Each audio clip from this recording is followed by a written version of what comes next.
আসসালামু আলাইকুম। নতুন আরো একটি পর্বে আপনাদের সবাইকে স্বাগত। আজকের পর্বে তৈরি করে দেখাবো সকাল বা বিকেলে চায়ের সাথে সার্ভ করার মতো দারুণ মজার একটা নাস্তার রেসিপি। খুব সহজেই নাস্তাটা তৈরি করা যায় আর খেতে কিন্তু দারুণ মজার হয়ে থাকে। আশা করছি আপনাদের সকলের কাছে রেসিপিটা ভালো লাগবে। নাস্তাটা তৈরি করার জন্য আমি প্রথমেই বাটির মধ্যে একটা ডিম ভেঙে নিয়ে নিলাম। 1/3 কাপ দিয়ে দিলাম চিনি আর স্বাদ অনুযায়ী একটু লবণ দিয়ে দিলাম। এবার এই দুইটাকে ভালোভাবে ফেটিয়ে নিতে হবে। ততক্ষণ পর্যন্ত এই ডিমের মিশ্রণটাকে ফেটিয়ে নিতে হবে যতক্ষণ না পর্যন্ত চিনিটা ভালোভাবে গলে গিয়ে মিশে যায়। আর ভালোভাবে যখন চিনিটা ফেটিয়ে নেওয়া হয়ে যাবে আর ডিমের সাথে মিশে যাবে, তখন আমি এর মধ্যে দিয়ে দিলাম 2 টেবিল চামচের মতো রান্নার রেগুলার তেল। তেল দেওয়া হয়ে গেলে ভালোভাবে নেড়েচেড়ে মিক্স করে নিচ্ছি আর 2 মিনিটের মতো ভালোভাবে ফেটিয়ে নিব। এতে করে দেখবেন মিশ্রণটা একটু সাদাটে হয়ে যাবে।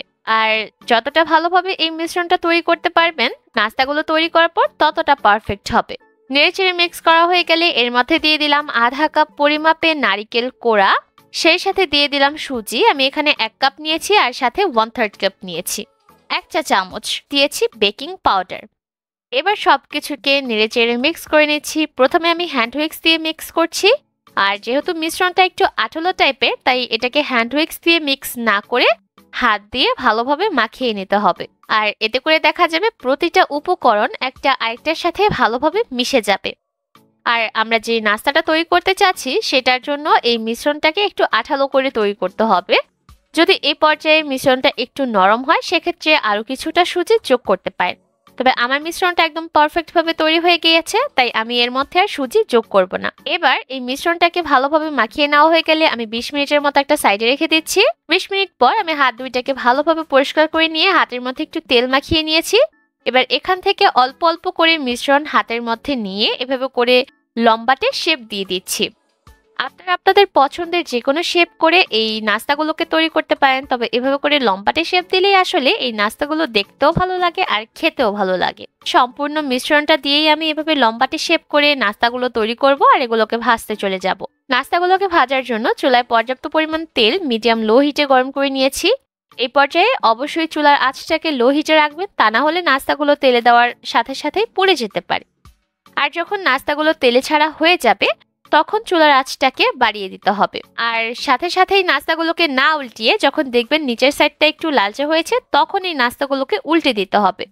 যেহেতু সুজি দিয়ে নাস্তাটা তৈরি করেছি তাই নাস্তাগুলো প্রথম অবস্থায় যদি উল্টাতেন তাহলে কিন্তু ভেঙে যেত।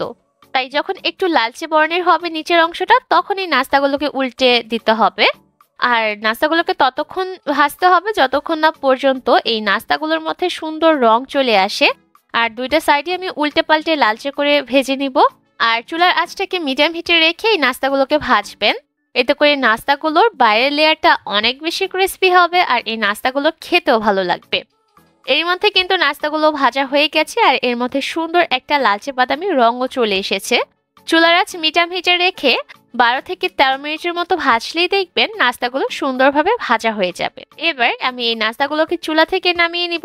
খুব সহজে সাধারণ কিছু উপকরণ দিয়ে এই নাস্তাগুলো তৈরি করা যায় আর এটা খেতে কিন্তু দারুণ মজার হয়ে থাকে। বিকেলে চায়ের সাথে আপনারা চাইলে এই নাস্তাগুলো সার্ভ করতে পারেন, আবার চাইলে বাচ্চাদের টিফিনে দিতে পারেন। কেমন লাগলো আমার আজকের এই সহজ আর চটজলদি তৈরি করা নাস্তার রেসিপি অবশ্যই কমেন্ট করে জানাবেন। আজকের মতো এখানে বিদায় নিব। সবাই অনেক ভালো থাকবেন। আল্লাহ হাফেজ।